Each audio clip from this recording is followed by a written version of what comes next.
இன்றைக்காவது நமக்கு சமைக்க சலுப்பாக இருக்கும், குழம்பு வைக்க ரொம்ப சலிப்பாக இருக்கும்.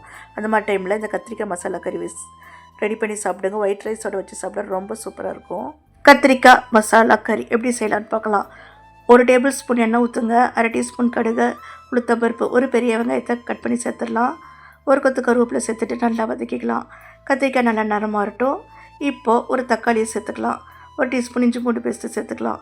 சேர்த்துட்டு அதையும் நல்லா வதக்கி விடுங்க. இஞ்சி பூண்டு பேஸ்ட் பச்சை மணை போகணும், அது வரைக்கும் நல்லா வதக்கி விடுங்க.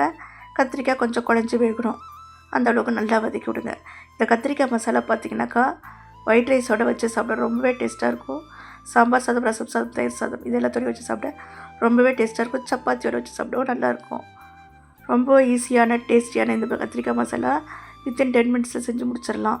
இப்போ நல்லா வதக்கி விட்டுட்டு 200 கிராம் கத்திரிக்காயை நான் கட் பண்ணி சேர்த்துட்டு நல்லா வதக்கி விடுங்க கத்திரிக்காவை.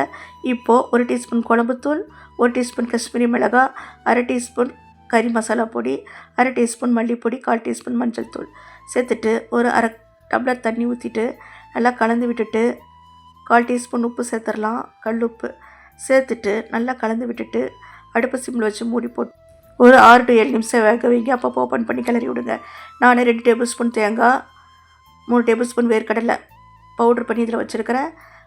இதில் கத்திரிக்காயில் சேர்த்துட்டு ஆஃப் பண்ணியிருக்கேன். அவ்வளோதாங்க, சூப்பரான கத்திரிக்காய் மசாலா ரெடி. பிடிச்சா லைக் பண்ணுங்கள், ஷேர் பண்ணுங்கள், சப்ஸ்கிரைப் பண்ணுங்கள்.